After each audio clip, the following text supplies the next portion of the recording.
कराग्रे वस्ते लक्ष्मी, करमध्ये सरस्वती, करमूले तु गोविन्दः, प्रभाते कर दर्शनम्। समुद्रवसने देवी, पर्वतस्तनमण्डिते, विष्णुपत्नी नमस्तुभ्यं, पादस्पर्शं शमशमेव। गंगे च यमुने चैव गोदावरी सरस्वती, नर्मदे सिन्धु कावेरी, जले अस्मिन् सन्धिं कुरु।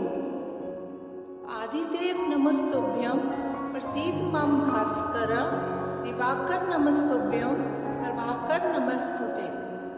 शुभं करोति कल्याणम आरोग्यम धन संपदा, शत्रु बुद्धि विनाशाय दीप ज्योतिर नमस्तुते। गजाननं भूतगणादि सेवितं, कपित जम्बुफल चारुभक्षणं, उमासुतं शोक विनाशकारकं, नमामि विघ्नेश्वर पाद पंकजं। ब्रह्मा मुरारी त्रिपुरांतकारी, भानुशशि भूमिसुतो बुधश्च, गुरुश्च शुक्र शनि राहु केतव, सर्वे ग्रहा शांतिकरा भवन्तु। गुरुर्ब्रह्मा गुरुर्विष्णु गुरुर्देवो महेश्वरा, गुरुः साक्षात् परब्रह्म तस्मै श्री गुरुवे नमः। ओम सर्व मंगल मांगले शिवे सर्वार्थ साधिके, शरण्ये त्र्यंबके गौरी नारायणी नमस्तुते। कर्पूर गौरम करुणावतारम, संसार सारम भुजगेन्द्रहारम, सदा वसंतम हृदयारविंदे, भवम भवानी सहितं नमामि। महालक्ष्मी नमस्तुभ्यं, नमस्तुभ्यं सुरेश्वरी, हरिप्रिय नमस्तुभ्यं, नमस्तुभ्यं दयानिधे। पद्मालय नमस्तुभ्यं, नमस्तुभ्यं च सर्वदे, सर्वभूत हितार्थाय वसुसृष्टिं सदा कुरुं। शान्ताकारं भुजगशयनं पद्मनाभं सुरेशं, विश्वाधारं गगनसदृशं मेघवर्णं शुभांगं, लक्ष्मीकान्तं कमलनयनं योगिविधिर्यान् गम्यं, वन्दे विष्णु भव्यहरं सर्वलोकैकनाथम्। ओम श्री कृष्णाय वासुदेवाय हराय परमात्मने, प्रणतः क्लेशनाशाय गोविन्दाय नमो नमः। लोकाभिरामं रणरङ्गधीरं, राजीवनेत्रं रघुवंशनाथं, कारुण्यरूपं करुणाकरन्तं श्रीरामचन्द्रं शरणं प्रपद्ये। अतुलित बलधामं हेम शैलाभदेहं, धनुज्वनकृशानुं ज्ञानी नामाग्रगण्यं, सकल गुण निधानं वानराणामधीशं, रघुपति प्रिय भक्तं वातजातं नमामि। तमेव माता च पिता तमेव, तमेव बन्धुश्च सखा तमेव, तमेव विद्या द्रविणं तमेव, तमेव सर्वं मम देवदेव।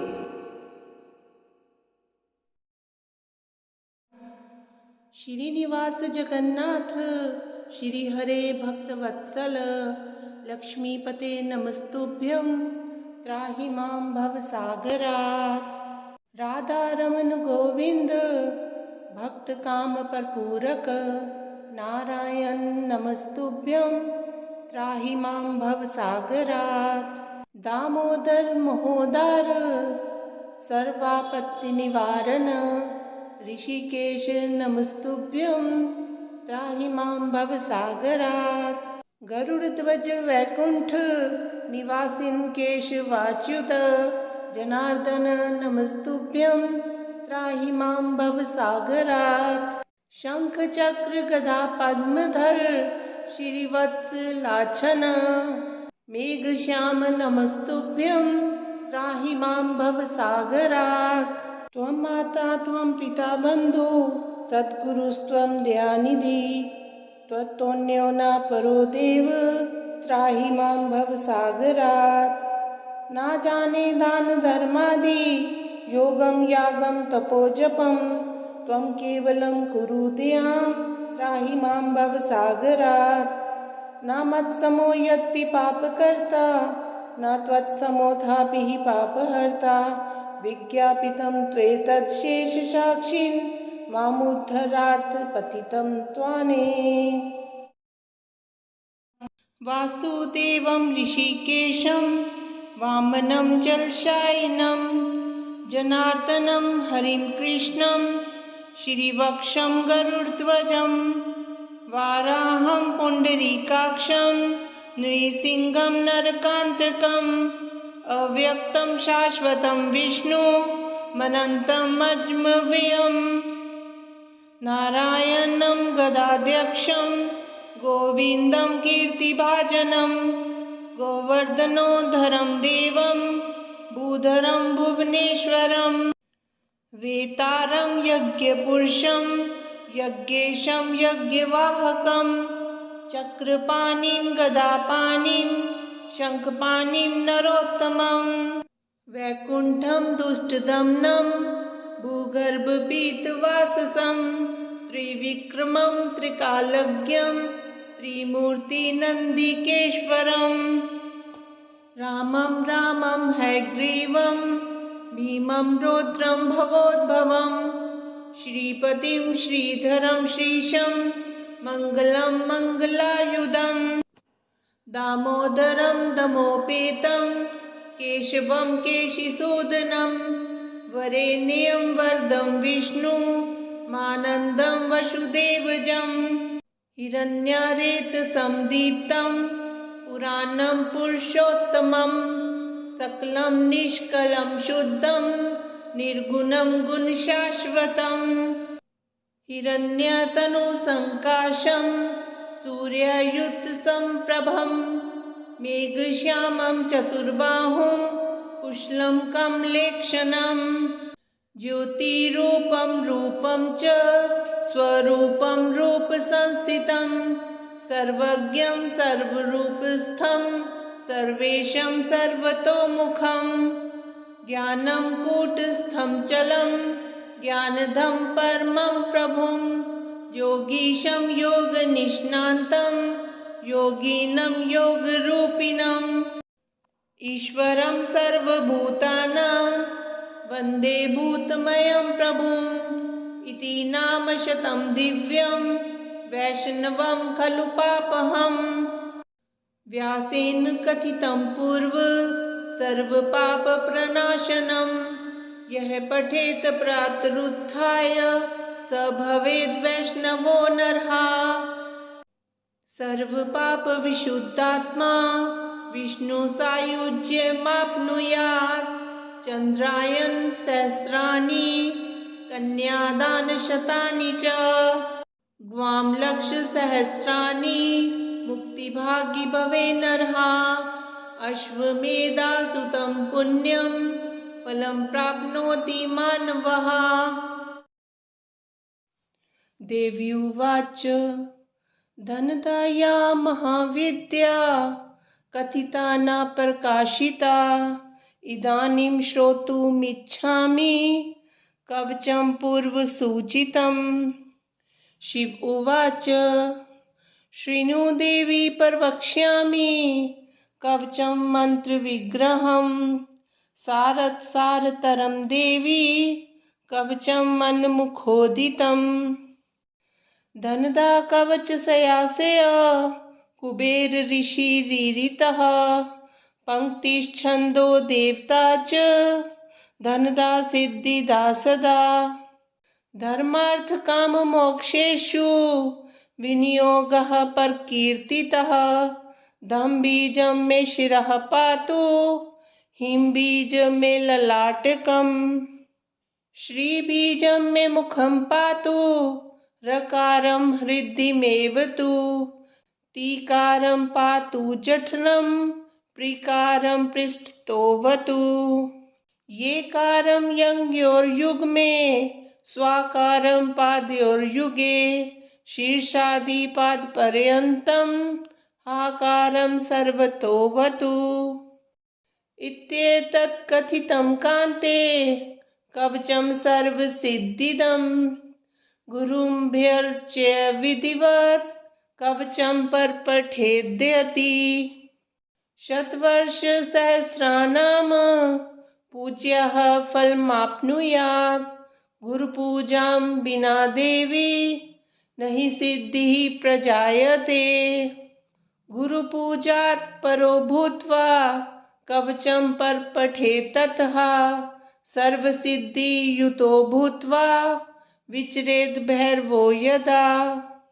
प्रातः काले पठेद्यस्तु मन्त्रजापपुरःसरं सोऽभीष्टुलमाप्नोति सत्यं सत्यं न संशयः। पूजाकाले पठेद्यस्तु देवीं ध्यात्वा हृदयम्बुजे षण्मासाभ्यन्तरे सिद्धिर्नात्र कार्यविचारणा।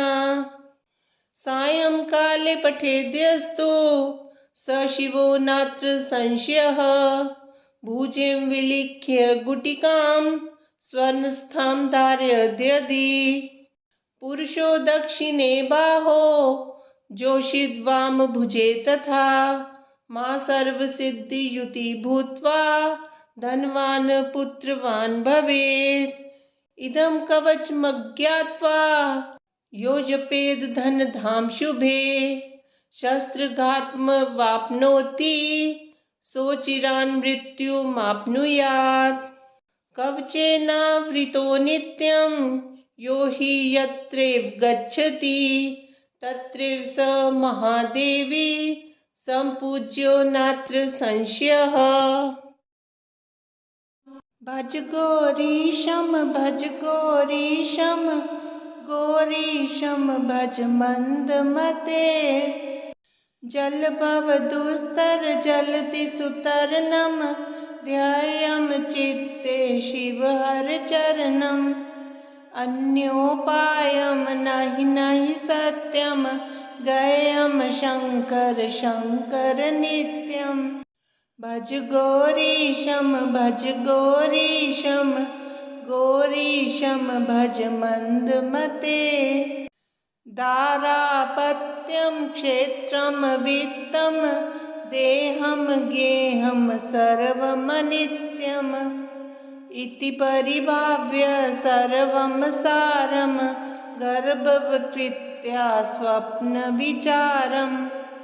भज गौरीशं भज गौरीशं गौरीशं भज मन्दमते।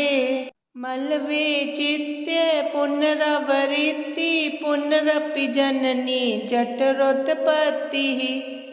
पुनरप्याशाकुलितं जठरं किं नहि मुञ्चसि कथयश्चित्तम्।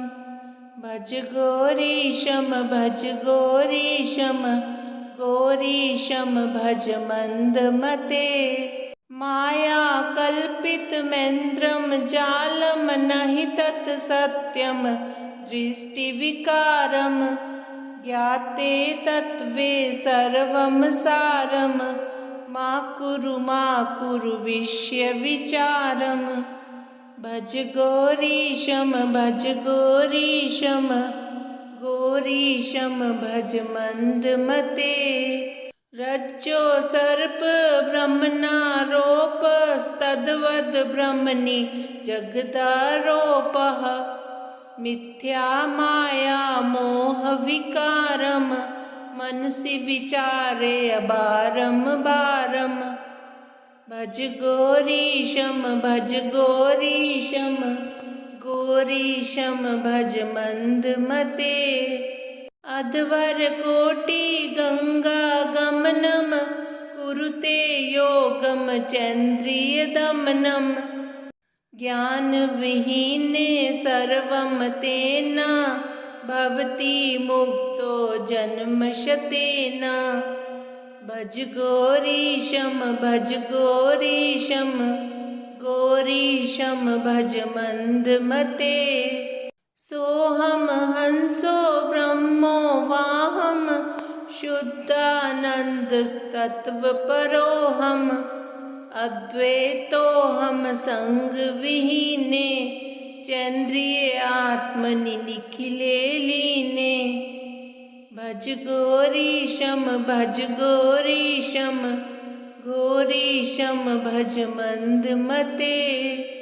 शङ्कर किङ्कर मा कुरु चिन्तां चिन्तामणिना विरचित में तत् यः सद्भक्त्या पठति नित्यं ब्रह्मनिलीनो भवति सत्यम्। भज गौरीशं भज गौरीशं गौरीशं भज मंदमते।